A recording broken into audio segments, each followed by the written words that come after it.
So the 24-month probation means that everyone else who joins the probation, and everyone, the entire membership, so that the organization is able to, with utmost agility, deal with elements that are joining for wrong purposes. So before we quit, the organization can confirm that you are truly a member. If you misbehave, like you just cancel the membership, but that is going to take you through a disciplinary process. And that is the purpose of having every member on it. Because it happens that for an organization that is being founded, you will have a lot of entries elements who join for different purposes, for self-enrichment, or for thinking that they are going to be promoted into leadership responsibilities far much quicker. And then in the process they become very disruptive. So that will be dealt with through the option of that the membership can be cancelled if you misbehave, because there are certain instances which you do not need to take into a long disciplinary process. Like when people go and disrupt meetings and produce firearms in the meetings of the organization and threaten the security of our movement. It's to those who be dealt with properly, and there is no one who is going to impose themselves as a member once the membership is cancelled. So that is the organization will always protect itself in terms of what happens.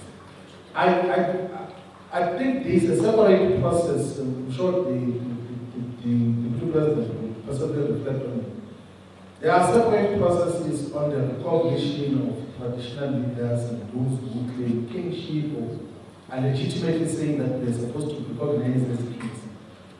We are not a commission that deals with that as a controversy. And who didn't want to enter into that terrain now? But whoever is recognized as a king will recognize them as a king. All traditional leaders who are recognized as traditional leaders will honor them as such. We are not going to recognize kings whom we are not going to create kings. We don't have the powers to appoint kings. Presidents who are appointed and recognize a lot of kings and traditional leaders as head of state and president 3 weeks ago were inaugurating the chief of Tokwe in the northwest, but we do not have the powers to inaugurate kings and chiefs. In terms of immigration, Umkhonto Wesizwe does not agree with undocumented and unlawful immigration. We do not associate with it. We think that in the process of pursuing the pan-Africanist, pan-continental integration of the continent, there has to be documentation of everyone so that we know who is who where. So the pan-Africanist commitment is not shifted. We are of the view that the continental infrastructure, the economy, the people, the cultures must be integrated. But we are not for undocumented movements of people because that might threaten the security of each of the constituent parts which are going to pursue the African integration agenda. So that is the so Pan-Africanism does not entail anarchy. Pan-Africanism does not mean that we must just live as if there is no order. There has to be order. There has to be clear guidance as to how to integrate in terms of the economy, in terms of how to benefit collectively as black people in the African continent from our common economic resources and heritage in terms of what happens. The leadership of Umkhonto Wesizwe will speak at a subsequent stage on the programs and activities that are going to be held to mark the first anniversary of Umkhonto Wesizwe Party on the 16th of December. So that program of action will be outlined once all the logistical issues have been sorted. But most definitely there will be activity that is going to take place, and then the leadership will announce where such is going to take place, and all members will be informed. And it will not just be one activity in one province. It will be activities in the entirety of South Africa to commemorate the first birthday of the official opposition in Parliament now, and soon to be government of South Africa. That was a comprehensive response. DP, you had TSG. Oh, they have something to tell us? The head office issue, yes.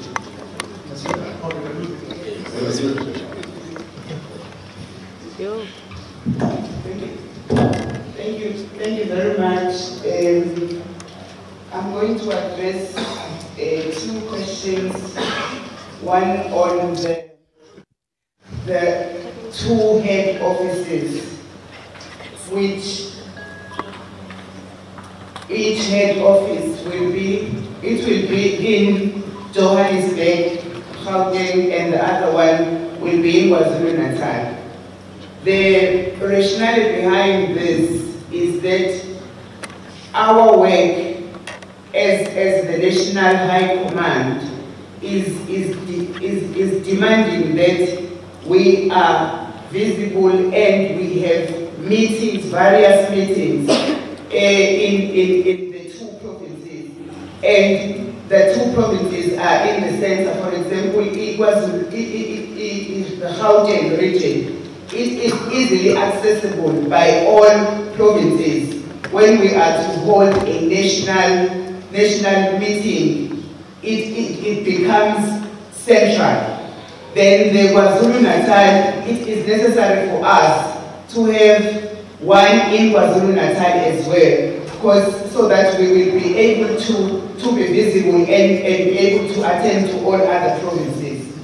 Then the second question that I want to address is the one that talks to the factionalism, which was asked as to what is it that makes us have more emphasis on discipline.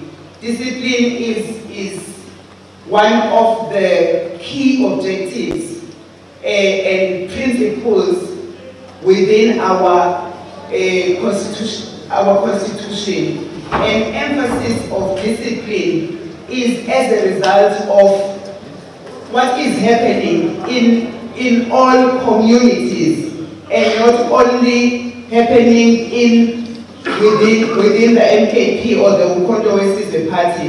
But it is very important that one mentions that we have learned that as a growing organization, moving from being a movement, we are now an organization. We are being established. We are consolidating ourselves as an organization. It will be very necessary of us and essential that people that are within the Umkhonto we Sizwe uphold the values and norms of Umkhonto we Sizwe. One being that they should be responsible, they should be accountable, they should be respectful, respect being the cornerstone of everything that, of the behavior and the conduct of the members of Umkhonto we Sizwe.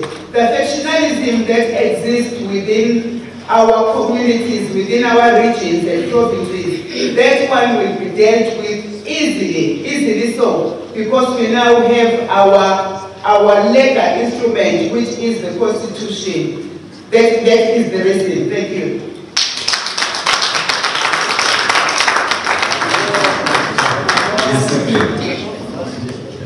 Not tolerated this.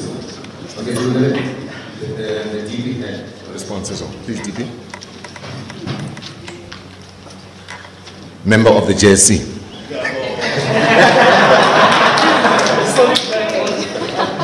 Right, thank you very much, comrades. I'm going to respond to two questions. The first one is from a journalist. No, it's from Sunday Times journalist. The question was this: former members of MK, are they entitled to appeal? The Constitution is now in place. It is a living document. Those former members of MK who decided to take the party to court, there are proceedings pending before courts of law. So those members can proceed as they wish. However, in respect of matters that are now arising, right, there are, for example, there are issues of discipline in other provinces, which I prefer not to mention for obvious reasons. We are using the Constitution as it is in place now. So going forward, we are going to invoke the provisions of the Constitution, and in the Constitution there is provision of the right to appeal in respect of those things. Secondly, there was a question that was raised by Mr. Mbeje. He's looking at me, he's right here. And the question was, it related to celebrations that has already been covered. Or the question that I must deal with relates to traditional leaders. Mkondo Wesizwe, we take traditional leaders very seriously. It doesn't matter where they come from, whether they come from Wavenda, or they are Sotho speaking, or they are Zulu speaking. We respect all traditional leaders. And as far as we are concerned, with specific reference to the question of land, land could never be the subject of private ownership in Africa, and certainly not in South Africa. So when we advocate the return of the land to its rightful owners, the rightful owners of the land are traditional owners. And what so we take them seriously. They are the custodians of our land, and when Mkondo Wesizwe ascends to power, that is the position that we are going to articulate and enforce. Thank you.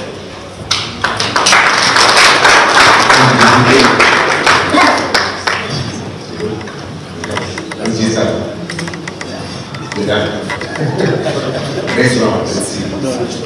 Let's go, let's five questions. 1, 2, 3, 4. This one there? No, come on, we'll do it. Look, okay, let's go ahead. I don't think this is on. Let's go.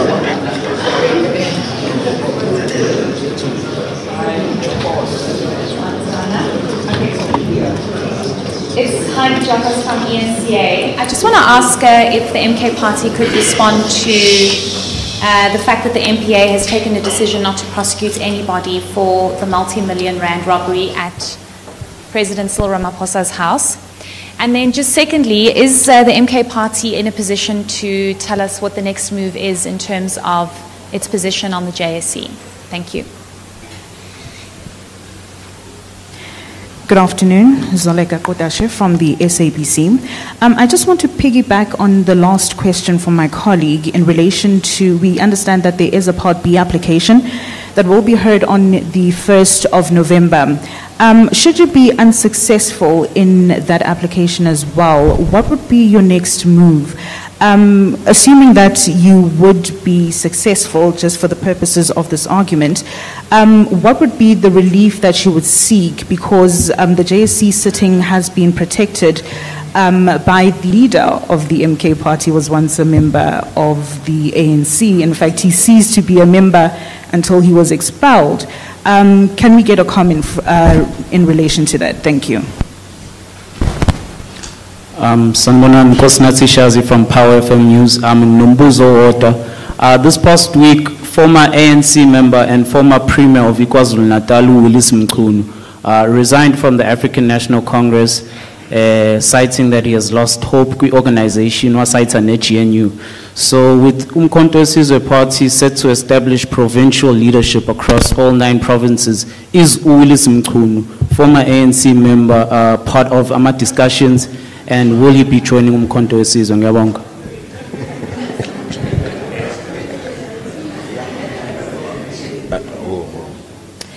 Good afternoon. My name is Yonela Ngokuvana from Sauma HD Radios. My question is, since Umkhonto weSizwe won majority of votes in KwaZulu-Natal, does that mean the organization have any intentions to work in coalition government with other parties in the province and in national? And secondly, Babu Zuma, ngicela ukubuza, since the constitution of the party has been formed, what's your take on being the lifelong member of the ANC? And does that mean you can again campaign for the ANC, given a chance that the current president of the ANC steps down? Lastly, Umkhonto weSizwe party, how is he going to combat the issue of age restriction? Thank you.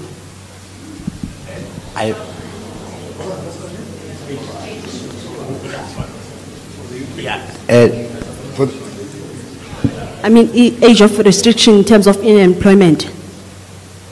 Oh. Just a follow-up on that question of dual headquarters. I'm afraid the response was not enough because the question was in the context of your opponents often claiming that this is a regional party. So what this choice of Johannesburg makes perfect sense. But why KwaZulu-Natal? What is it close to? Durban? What is it close to? What is the rationale? And it will come up.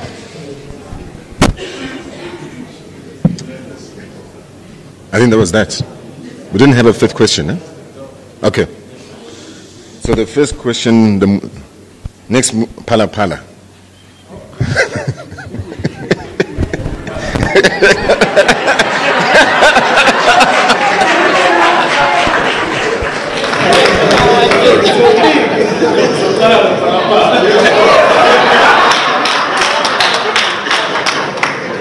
Watch the space. Watch the space. For this scene on Thursday, there is a question for Phala on this issue of Phala. I'll raise it. Watch the space. The decision by the NPA not to prosecute the president is shocking, to say the least. Now, we all know something called tax evasion.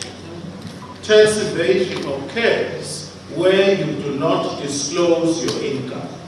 We all know that the money was hidden under the mattress. So clearly it was not disclosed. One would have thought there's a very simple answer of how to deal with the issue of Phala. If, as we all know, money was not disclosed to the tax man and it was hidden under the mattress, it was not disclosed during the year of tax, during the year when tax was paid, it clearly means it was tax evasion. The president evaded tax. There is no two ways about it. He is guilty of tax evasion. The suggestion by NPA that there are no reasonable prospects of success, that it doesn't make sense to prosecute the president is nonsensical, to say the least. It does show, in my view, that these institutions are being controlled, they are being monitored, and they are being remote controlled by those who support the president. There is a simple English term, those institutions like NPA are captured.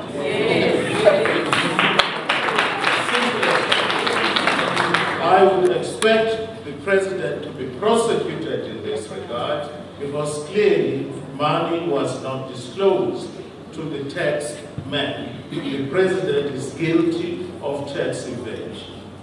I know other political parties are dealing with the issue of Phala at a different level. We are going to deal with it at our own level, our own terms, starting from next week on Thursday with question time in Parliament. Secondly, the issue of the Judicial Service Commission. I regard myself as a member of the JSC who was gagged. I was told in terms of the court's order that emanated from the Western Cape High Court that I could not attend the proceedings of the JSC. I suppose if I wanted to attend, I could sit and keep quiet. I didn't have time to go there and keep quiet. Secondly, there was an attempt by the legal team to stop the proceedings of the JSC. We lost. Now, we lost 2 successive cases. We know what happens in South Africa. When you lose, and you lose. It did not surprise us. I was a judge myself for 29 years. It did not surprise us when we lost, because we know the judiciary is also captured. It is as simple as that. Now, there is no provision in terms of the law for an alternate member. I was the only member, I'm still the only member of the JSC. There is no provision for an alternate member of the JSC. We have to go back to the drawing board and get somebody else deployed to the JSC. So the decision to resign until finalization of the proceedings by the Constitutional Court was strategic in the sense that right now the party was not represented in the JSC. There is another sitting coming in April next year and another one coming in October next year. So if the party, we want to be represented as the MK on the JSC, the only way to ensure that we are represented until my legal battles are finalized, it is for me to withdraw with dignity, and then another member of the MK party will be deployed to the JSC until my problems are over. At which stage I will decide whether to go back, but I can assure you I will bounce back.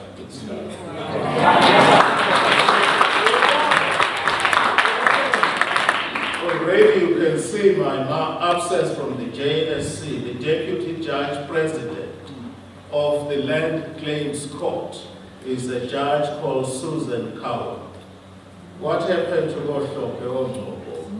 No Makoloba, no Mamala. Yapela. Thank you. Bounce back indeed.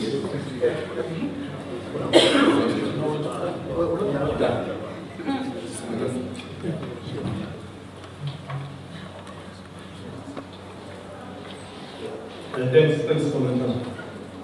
I'm requested to answer on 2. The former leader of the ANC in KwaZulu-Natal resigned. We will normally not respond to people who resign from their own organizations. We will only respond to those who join in controversies. But we read the letter of resignation, and it affirms our conclusion that the former liberation movement sold out when it joined the GNU and betrayed the electoral mandate of the people of KwaZulu-Natal. That's all we took from that letter, that even standards of the ANC are agreeing with us that the ANC has lost its historical mission, and after reading that letter we felt more pressure that we really need to build this organization as an alternative, so that when people of that caliber resign, they don't retire from politics, but they found a vehicle through which they can contribute in society. So we have not received any call from the President that the resignation of Comrade Wilson talks about MK. We've just read the letter, and we know, because we've got a second office in KZN, that he's probably not going to be the only one to resign with a high profile, because we know how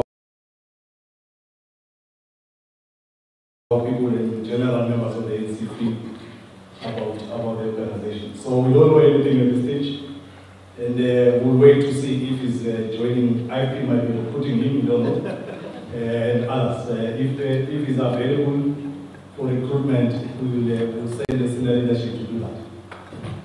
The head office is not in Ghana. I didn't must explain. When you say KZN, don't mean in Ghana. I know people think Nkandla is one tiny small town there, far from the other towns. It's going to be in Durban. And we know the label that we are a regional party. It can't be true. We're in a social position in Mpumalanga. We're winning councillors awards in Northwest. We're launching branches in Limpopo. But we're very realistic about our strength as well. KZN is a liberated zone. Yes. And it must be defended. Yes. Now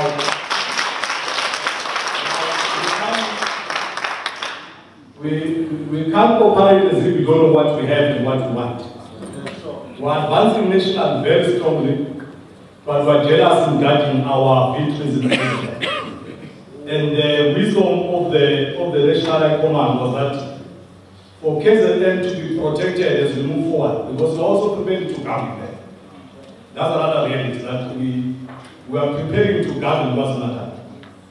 Now the national leadership needs from time to time to touch base with the liberated zone to get inspiration as we advance to other areas in the country. So it's got nothing to do with regional, it's got nothing to do with long past that label. We're a national organization that's got a primary head office in Johannesburg and a secondary head office in a liberated zone in South Africa, which is KwaZulu-Natal. So that the National High Command can from time to time meet in KwaZulu-Natal to give guidance on the organization there while we prepare to govern KwaZulu-Natal to showcase what we can do in other provinces and the next election to govern South Africa. That's what the rationale of KZN. It's not tailor-made for President Zuma. As I said, President Nkandla, he will still have to drive to a head office in Durban for meetings. That's what that election we should explain. Thank you.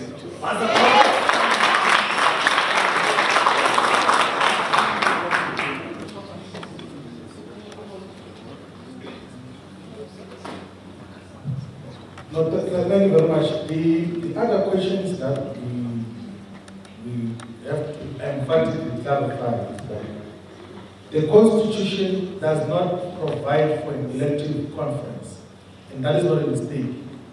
There's not going to be any elective conference that is going to be convened immediately. So those who join must not anticipate that they're going to master factionalism or constitutional factions or conference.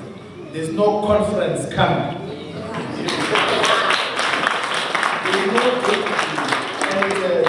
And where do we account? We did say we're going to account to the Council of Traditional and Religious Leaders. We even have far much larger constituencies than a conference can ever give. Yes. So there is a base where we're going to account. We're not going to just operate as ourselves. There's somewhere where we're going to account to religious leaders and the churches and to traditional leaders well with constituencies. So there's somewhere where we're going to account as the leadership of Mkhonto. So there's no confusion. Elective conference is not going to happen even at the sub-regional level, at the regional level. So this thing of gatekeeping as well does not help. So you might as well allow people to join in their numbers because it doesn't help with anything if you keep people outside. I understood your question about the restriction in terms of employment to referring to a practice in government and EPWP programs when they say those who are above 35 years old will not be employed. That does not apply to Mkhonto. Everyone else who needs and is looking for a job is going to be employed. That is why it is in the aims and objectives of the organization that we're going to create full employment. That is the intention of the organization. So everyone else who is looking for a job is capable of working. We're going to prioritize them for a job. Now, in terms of the dual membership, so section 513 of the Constitution, we're now mentioning the section. It says that save for highly exceptional and strategic circumstances and with the approval of divisional officials in High Command, members of MKP are not allowed to be members of another political party except organization informal alliances with the MKP. So save for exceptional and strategic circumstances approved by officials. So the case and the situation of our president, Commander General President, is a strategic circumstance. Which retains the dual membership, and it's allowed as per the constitution of Conway Season. and you might, it's not just tailor-made for him.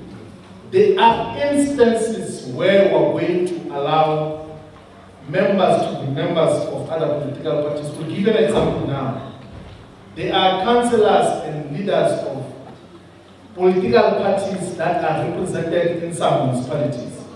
They went there in the name of their political party. If they leave that political party now, they are going to lose their membership as councillors. So we might agree that, okay, you can retain your membership of that organization and be a member of MK, but come 2026, when the circumstances change, you can now join fully as MK. So it's not just tailor-made for the president, it's to deal with these aspects where dual membership in some instances that are strategic are going to be prohibited. So there is nothing unconstitutional and nothing untoward about the membership of President Zuma. It's within the constitution of Congress. That is what we did. Thank you very much. I'm going to call upon our President Zuma, to address himself. A member of the dual membership.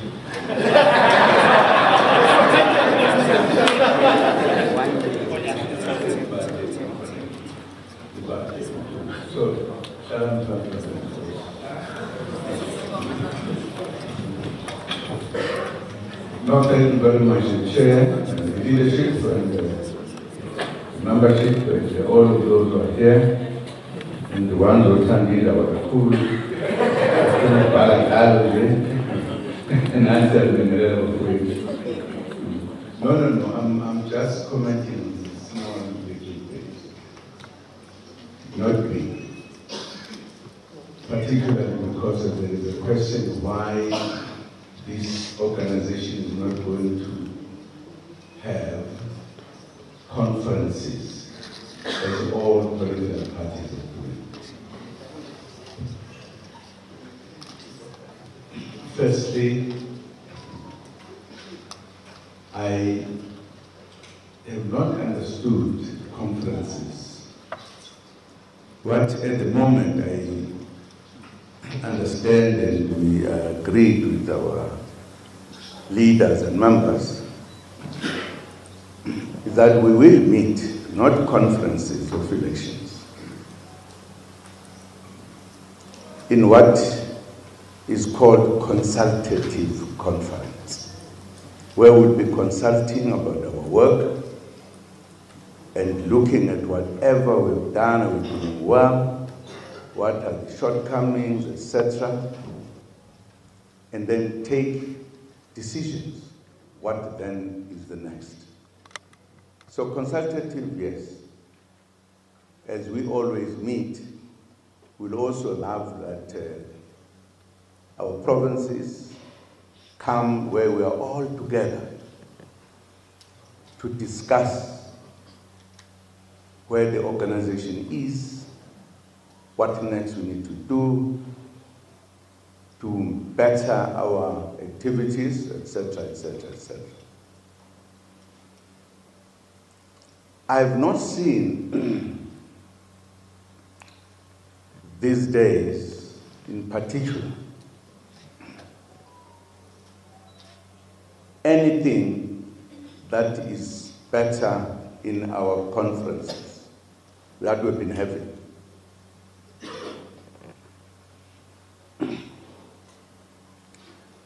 And we've asked the question, what is it that is more important for us to have conferences, what are they called? Elective conference. Why must we keep on electing? We call it democracy. But I'm sure all of you know that today, those who win are those who have the money. Is that consulted? Is that democracy? Do you know that there are presidents who are president today because they had all the money, but they can't do the presidency or do anything that is presidential? No, that's true. It has become a business, not even a proper business, corrupt business, where people take money, pay to elect so and so. One of the things that those who are behind those who have money have done, if you get elected, they think you are not doing what they want. They then give money to your comrades without you knowing, that pay people to be able to have so and so become a leader. So we have leaders who are not the leaders of the membership, but the leaders that have been elected by bought people with money. I don't think there is any democracy that we're talking about. And we know it because we have suffered. Many of you have not. But some of us have, as political parties. There are people who are leading who are not supposed, who are not meant to be leaders. They don't even know how to lead. But because of the money, they are. I just wanted to clarify this. You should know. It's a well thought out decision. We want, in the first instance, I don't understand why, if there is a leader who is leading very well, doing everything, he must be taken out. You bring somebody who is directed from somewhere, even outside of the country. I don't think we should be so blind, to see that. It's a simple thing. Agreed? Journalists agreed? Thank you very much.